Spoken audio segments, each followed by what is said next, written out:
그리고 이제 숙종은 앞에서도 소개했듯이 다른 업적도 꽤 많아요. 항상 숙종하면 장희빈 이현왕후의 사이에서 이런 좀 뭐 흔들리던 그런 왕인데 이미지가 강한데, 사실 숙종 때 대표적인 게 조선시대판 역사 바로 세우기가 이루어집니다. 바로 단종과 사육신이 완전히 복권이 돼요. 사실 이 조선시대 이 숙종 때까지도 가장 뜨거운 감자 중에 하나가, 연산군하고 광해군은 어차피 반정으로 쫓겨나서 왕으로 인정을 받지 못했지만 뭔가 단종은 억울하다. 그 삼촌인 세조에 의해서 결국 왕위를 빼앗기고 결국은 그 영월에서 그 생을 마감한 단종이 노상군으로 왕의 지위를 회복하지 못한 거, 이거는 뭔가 잘못된 것이다. 근데 이거를 왜 회복을 못하느냐 하면, 단종을 회복시키는 순간 세조 입장이 상당히 이상해져 버리는 거예요. 이 세조의 어떤 처분이 잘못된 그런 부분 때문에 한 200여 년 이상 이 문제가 해결되지 못하다가 숙종 때 와서 소위 말하는 성리학 이념이 좀 더 강화되고, 아무리 생각해도 단종이 왕위를 회복하지 못하고 이건 잘못됐다. 그래서 이때 숙종이 어떤 발표를 하냐 하면, 노상군에서 단종으로 회복하는 것은 지하에 계신 세조께서도 그 뜻을 우리가 계승하는 것이다, 이런 식으로 해서 세조도 올려주고 바로 이 단종도 높이는 그런 과정에서 단종을 위해서 목숨을 바쳤던 성산문, 박팽년, 하위지, 이계, 유성원, 유흥무 등과 같은 사육신도 본격적으로 복권이 되면서 국가에서 공식적으로 제사를 지내줘요. 그리고 이제 이 숙종실록에도 바로 이 단종 복권하고 사육신 복권할 때 이런 표현을 써요. 사육신에 대해서는 당세에는 난신, 어지러운 신하였지만 후세에는 충신이다.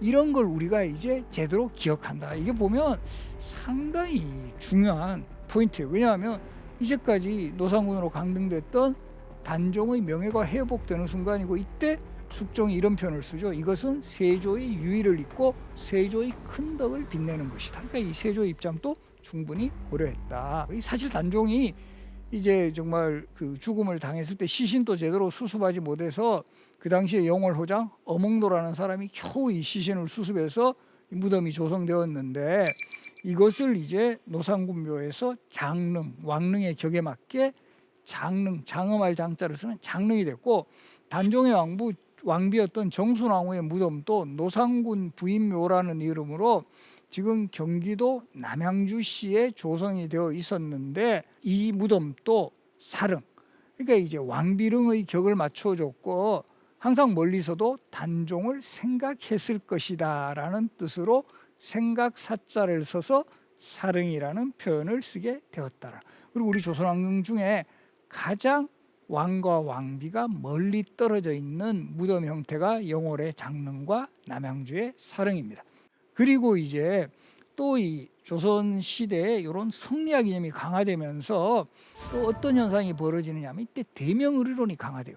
임진왜란때 우리 조선을 도와준 명나라에 대한 의리를 끝까지 지켜야 한다. 그래서 숙종 때는 창덕궁 안에 지금 이 자료에 보시듯 그것도 아주 큰 규모로 대보단이라 해서 크게 은혜에 보답하는 재단이란 뜻으로, 임진왜란 때 우리 조선의 군대를 보현해 준 명나라 황제 신종, 만력제, 그리고 명나라 마지막 황제 의종, 우리 숭정제라 하죠. 이 사람의 제사를 우리가 지내줘야 된다 하면서 두 황제를 제사 지내는 재단을 궁궐 안에 이렇게 조성을 했는 것도 당시의 어떤 대명의리론을 강화하는 시대적 입장이 나타나 있습니다. 그리고 우리 숙종 때는 경제 쪽으로도 상당한 성장이 있었어요. 조선 후기에 와서는 특히 숙종 시대 와서 상업적인 그 성장이 두드러져서 이 숙종이 이 화폐를 제대로 유통시켜야 되겠다. 그 당시에도 화폐가 있기는 있었지만 유통이 제대로 안 돼요. 거의 뭐 쓰임새가 없었다라는 거죠. 그래서 숙종실록 1678년의 기록을 보면 호조, 상평청, 진율청, 어영청, 사복시 훈련도감에 명하여 상평통보를 주저하여 돈 400문을 은 한 양의 값으로 정해. 돈 400문은 푼이란 뜻이에요. 그러니까 은 한 양은 화폐의 4배의 가치. 그러니까 돈으로 치면 그 4냥이 은 한 양이 되는 거고, 400푼은 소위 말하는 그 4냥이 되는 거예요. 그러니까 한 양의 10배가 한 전이 되는 거고, 한 전의 10배, 즉 10전이 그 한 양이 되는 거예요. 그러니까 한 양은 100푼이 되는 거예요. 100푼 또는 100문.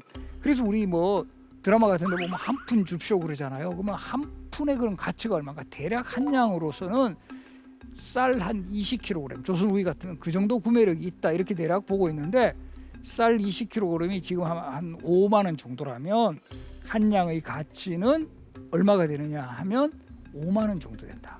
그러면 한 푼은 100분의 1이니까 500원 정도. 그래서 이 뭐 사극 같은 데 나올 때 한 양 줍쇼 하면 이거는 문제가 많다. 이건 거의 강도다. 한 푼 줍쇼는 대략 500원 정도는 뭐 약간 애교로 봐줄 수 있죠. 그런 것도 우리가 좀 화폐 단위를 알아두면 좋고요. 엽전이라 하는 이유는 주전 틀이라 해가지고 이렇게 그 동전을 녹이는 방식으로 나뭇잎처럼 생긴 동그란 거에서 떼내는 거예요. 우리 오징어 게임에 나오는, 우리 이제 요즘 그 설탕 녹여가지고 뽑기하면 이렇게 틀 같은 데서 뽑잖아요. 그런 것처럼 동전도 이렇게 녹여내서 뽑는, 그게 나뭇잎처럼 생겼다 해서 엽전이라고 그러는 거예요. 그래서 이 엽전이 이제 우리 흔히 상평통보를 또 지칭하기도 하는데, 그런 또 사연이 있고요. 또 이 숙종 때는 우리 안용복이 독도와 울릉도를 본격적으로 찾았던 그런 활약이 있었던 그런 시기가 또 숙종 때였고, 또 그만큼 또 상업이 활발해지고 이러면 시장에서 또 많은 사람들이 또 활동을 하게 되고, 그래서 이 시장을 무대로 해서 또 활동하는 도적이 등장하죠. 장길산이라는. 장길산에 대한 기록을 보면 숙종연간에 교활한 도적 장길산이 해서죠. 황해도 지역에 출몰 하였다. 길산은 본래 광대로 용맹스럽고 아주 민첩하고 비상하였다. 그래서 이게 또 출신이 광대니까 이 뭔가 이런 그 소설 같은 걸로 만들기가 쉬운 좀 재밌는 그런 소재잖아요. 그래서 장길산이라는 소설이 한때 또 유행하기도 했고, 그래서 우리 조선시대의 3대 도적을 연산군 때 이 실존 인물이에요. 홍길동, 그리고 이 명종 때 임꺽정, 그리고 이 숙종 때 장길산까지. 그 시대에는 물론 도적이에요. 그런데 이제 좀 더 현재적 관점, 그리고 이제 홍길동전 같은 그 시대 관점에서도 홍길동이라는 실존 도적의 이름을 따서 소설 속에서 상당히 그 탄관오리를 혼내는 뭔가 이런 의적으로 등장시킨 게 홍길동.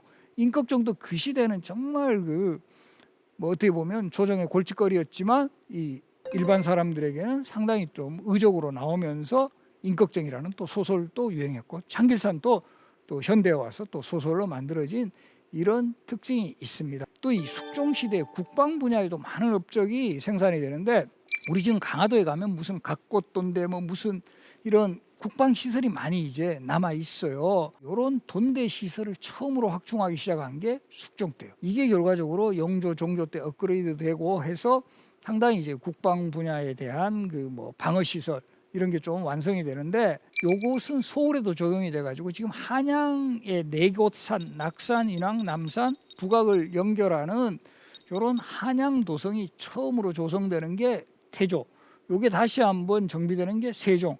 그러다가 한 200여 년 이상 지나다가 다시 한번 이 제대로 한양 도성이 수축되는 게 바로 이 숙종 때예요. 그래서 지금 또 우리 한양 도성길이라 해가 한번 쭉 걸어 다니시다 보면 돌들의 모양이 다른데 숙종 시대 쌓은 돌들이 훨씬 더 좀 반듯반듯한 이런 모습을 확인할 수 있고요. 그리고 이제 서울에 우리 그 북한산 아시죠? 북한산의 산성을 조성을 해요. 북한산성. 또 이 북한산성을 비롯한 요 수도 방위를 위해서 오군영 중에 또 하나입니다. 이 금이영을 신설했던 왕이 또 숙종.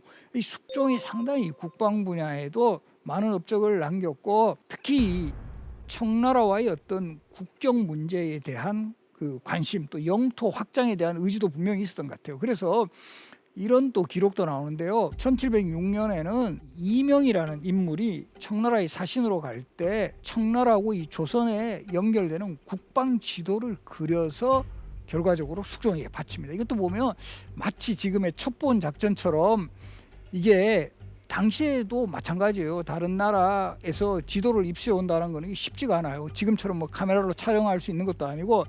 그래서 이명이 어떤 꾀를 냈냐면, 그 당시에 화원들이 많이 이제 따라가요. 이 그림을 그리는 화원들도 기록으로 이런 상황을 남기니까 요즘으로 치면 사진 기자 역할을 하는 거예요. 그래서 이걸 입수는 못하니까 그 당시에 청나라 관리하고 친분을 맺은 후에 이 지금 화면에 보이는 저 지도 좀 잠깐 볼 수 있게 해달라. 그렇게 하고는 하원들 불러가지고 다 그리게 하는 거예요. 그 짧은 시간에. 이때 뭐 화원들은 완전히 그냥 가가지고 정말 그 일만 하게 되는데, 그렇게 해서 이거를 비밀리에 입수해가지고 당시 왕이 숙종에게 바치니까 숙종이 이거를 병풍으로 제작을 해가지고 항상 그 왕이 있는 곳에 이것을 보면서 언젠가는 저 영토 우리가 좀 회복을 해야 되지 않겠는가, 이런 생각을 했던.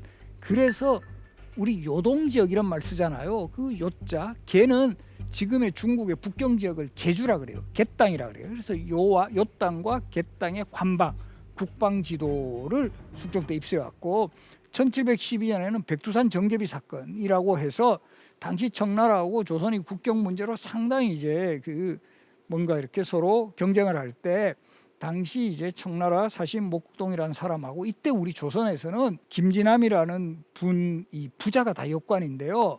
요 역관 출신을 보내서, 왜냐하면 역관들이 말을 잘하잖아. 외국에 능통하니까 백두산에 이런 경계를 정하는 비석을 세울 때 상당히 이런 그 김진함, 김경문 부자 역관들이 활약이 컸다라는 게 역관들의 행적을 기록한 통문관이라는 기록에 나오는데요. 그래서 결과적으로 동쪽으로는 토문강으로 하고 서쪽으로는 압록강으로 하고, 서쪽 압록강은 서로 이견이 없는데 나중에 요 동쪽을 토문강으로 한다는 해석을 두고는 저 청나라는 두만강이다, 우리는 저 송화강 쪽이다 해서 요 간도 지역에 대한 항상 영토 분쟁의 또 하나의 그 중요한 단서를 제공해 준 사건이 백두산 정개비 사건이었습니다. 그런 어떤 이 숙종이 지금 앞에서 소개했지만 이런 뭐 정치력도 상당했고, 뭐 이런 역사 바로 세우기, 또 우리 보면 이수인 장군의 사당이 지금 현충사 있죠. 저 그 충남 아산에 가면 현충사라는 사당을 처음 조성한 왕도 숙종이에요. 그만큼 뭔가 이런 충신에 대해서 제대로 요즘으로 치면 대우를 하고, 전국의 서원이라든가 사당이 가장 많았던 그런 시기도 숙종이고, 그 한편으로 보면 그만큼 성리학의 이념이 사회 곳곳에 널리 이제 전파되었던 그런 시대 상황을 보여주었던 시대가 또 숙종 시대다. 그렇게 46년간 많은 업적을 남겼던 숙종이 1701년에 이제 인현왕후가 승하하니까 먼저 이제 무덤을 조성을 하는데요. 능호를 명릉이라 해요. 그리고 자, 여기서 숙종의 무덤에도 재밌는 사연이 있는데요. 숙종의 무덤, 지금 저 경기도 그 고양시에 가면 소릉이라는 무덤이 있는데, 서쪽에 있는 5개의 무덤이란 뜻이고, 그 중에 메인이 숙종의 무덤이 명릉이에요. 그런데 사실 명릉 이전에 요 소릉 자락에 숙종의 첫 번째 왕기 인경왕후 김씨 기억하시나요? 아까 천연도로 돌아가신 이분의 무덤을 먼저 조성을 하고 익릉이라고 해요. 그 다음에 두 번째로 돌아가시는 분이 숙종의 첫 번째 계비 인현왕후 민씨가 돌아가시니까 먼저 무덤을 조성하고 명릉이라고 합니다. 능호를. 그 다음에 돌아가시는 분이 숙종이고, 숙종이 요 명릉에 나란히, 바로 이제 쌍릉의 형식으로 인현왕후와 숙종이 나란히 이렇게 지금 묻혀셨는데, 두 번째 계비가 인원왕후 김씨라는 분인데, 인원왕후도 자기 남편한테 묻히고 싶을 거 아니에요. 인원왕후는 영조 때 돌아가시는데 거의 뭐 노래를 불렀을 거예요. 하나도 저 우리 남편 무덤에 가고 싶어. 그렇게 해서 뭐 영조 입장에서도 인원왕후 무덤은 그 당시에 대비로 돌아가셨으니까 이 숙종의 무덤하고 인현왕후 무덤 있는 곳에 마침 좌측 언덕 높은 곳에 이 무덤 자리가 있었던 거예요. 거기에 무덤을 조성하고 인원왕후는 따로 이름이 없이 요 세 개의 무덤, 인현왕후, 숙종, 인원왕후 무덤까지 합해서 명릉이라 그런 거예요. 그래서 이제 숙종은 첫 번째 왕비 인경왕후는 익릉이라 해서 조금 떨어진 곳에 묻혀 계시죠. 여기에 또 다른 변수가 발생합니다. 장희빈은 사역을 받고 죽죠. 그래서 거의 무덤이 방치되었는데 1969년 그 경기도 광주 쪽에 묻혀 있었던 장희빈 무덤을 이 도시 개발로 이전을 해야 돼요. 지금 같으면 아마 그 근처에 조성했을 것도 같은데, 그 시대에는 또 어떤 생각을 갖느냐 하면 장희빈의 무덤은 바로 숙종 곁으로 와야 된다. 그래서 장희빈의 무덤이 숙종의 무덤 있는 소릉자락에 적절한 곳으로 옮겨서 대비묘를 조성을 한 거예요. 야, 숙종의 입장에서는 저 여자 또 따라왔나 이런 생각할 수도 있어요. 장희빈에 대해서. 어쨌든 장희빈은 죽어서까지 결국 현대에 이루어진 일이긴 하지만 숙종을 따라오게 된 거예요. 숙종은 함께했던 왕비를 이렇게 4명이나 이렇게 같이 인현왕후, 이는 바로 옆에, 그리고 익릉인 곳에 인경왕후, 그리고 숙종과 인현왕후의 쌍릉이 있는 그 위에 약간 두 번째 갭이 인원왕후가 있다 그랬죠.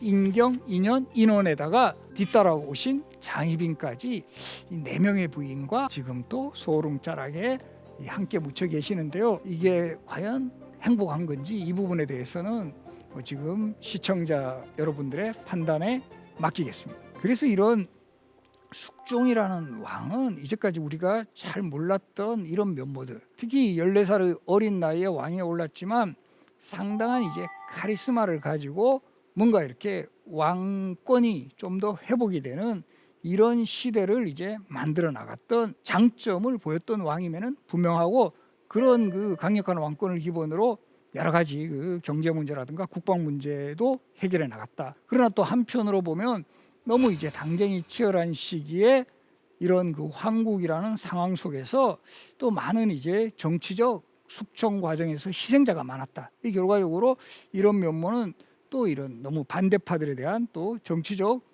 보복을 야기시키는 또 이런 측면에서는 또 이 숙종 시대가 어느 정도 이 좀 한계를 가지고 있었다. 그러나 숙종 시대 46년간은 영조 정조 시대로 나가는 기반을 조성했다라는 점에서는 이 뭐 전체적으로는 긍정적인 리더십을 보인 왕이었다, 이렇게 볼 수가 있습니다.